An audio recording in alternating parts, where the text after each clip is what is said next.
അഭിവാദ്യങ്ങൾ രാഹുൽ ഗാന്ധി ആയിരം അഭിവാദ്യങ്ങൾ Rahul Gandhi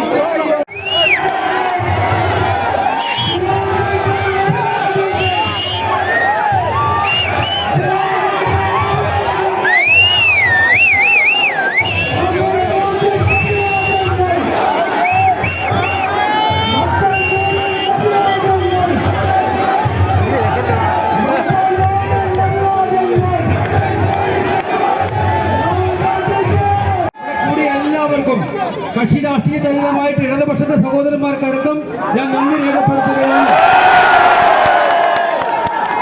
The election we just fought was fought to defend the Constitution of India.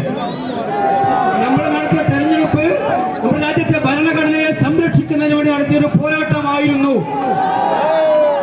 The Constitution of India defends the values, the tradition and the plurality of our country. നമ്മുടെ നാടിന്റെ ബഹുസ്വരതയും ചെറുപ്പക്കാർക്ക് ആദ്യമായി അവർക്ക് തൊഴിലവസരം ഉണ്ടാക്കി കൊടുക്കാനും അവർക്ക് അതുവരെ 1 ലക്ഷം രൂപയുടെ സ്റ്റൈപ്പൻഡ് നൽകുന്നതുമായിട്ടുള്ള സ്കീം, കൃഷിക്കാർക്ക് മിനിമം സപ്പോർട്ട് പ്രൈസ് ഉറപ്പാക്കുന്ന നിയമനിർമ്മാണം, അതുപോലെ ജോലി ചെയ്യുന്നവർക്കെല്ലാം മിനിമം 6000 രൂപ ശമ്പളം ഒരുക്കുന്ന സ്കീം, ഇതെല്ലാം നമ്മൾ തെരഞ്ഞെടുപ്പ് പ്രകടനത്തിലൂടെ വാഗ്ദാനം ചെയ്തതാണ്.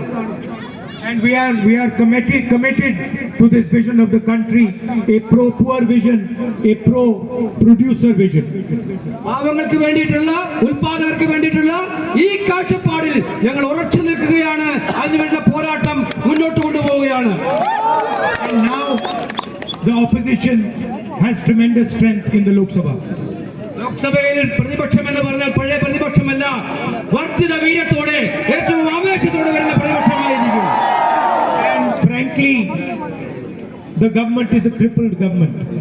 ഈ ഗവൺമെന്റ് എന്ന് പറഞ്ഞാൽ ആകെ ആടി ഉലയുന്ന ഗവൺമെന്റ് ആണ് എന്ന കാര്യം മനസ്സിലാക്കണം നിങ്ങൾ. Anytime the government can be dropped. Yes. The remote control is in India Gathbandhan. വീണ്ടോ എന്നൊക്കെയുള്ള റിമോട്ട് കൺട്രോള് ഇന്ത്യ മുന്നോട്ട് കയ്യിൽ.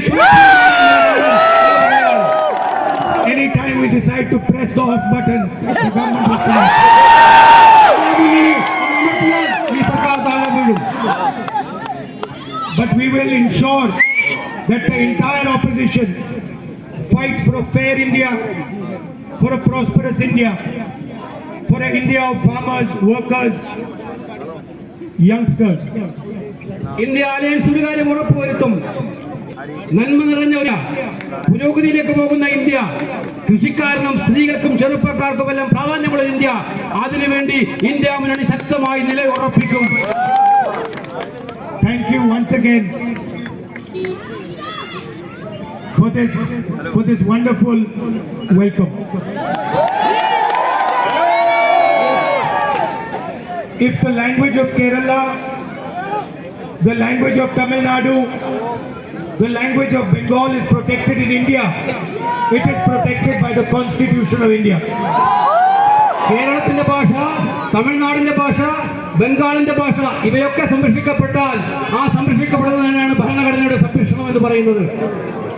If the right to freedom, the right to liberty in this country is protected, it is protected by the Constitution of India. ജീവിക്കാനുള്ള അവകാശവും നിങ്ങൾക്കുള്ള സ്വാതന്ത്ര്യവും സംരക്ഷിക്കപ്പെടുന്നതാണ്. അങ്ങനെ സംരക്ഷിക്കപ്പെടുന്നത് നമ്മുടെ ഭരണഘടന ഉള്ളതുകൊണ്ട് മാത്രമാണ്.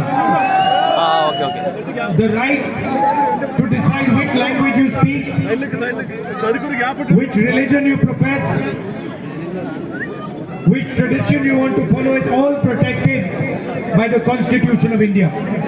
നിങ്ങളെ സംബന്ധിച്ചിടത്തോളം നിങ്ങൾ ഏത് ഭാഷ സംസാരിക്കണം, ഏത് മതം സ്വീകരിക്കണം, ഏത് സംസ്കാരവുമായി ഇതെല്ലാം നിങ്ങൾക്ക് അവകാശമുള്ളതാണ്. വ്യക്തി സ്വാതന്ത്ര്യം ഇത് സംരക്ഷിക്കുന്നത് ഭരണഘടനയാണ്. Some time back, the Prime Minister of India decided that he is not a biological person.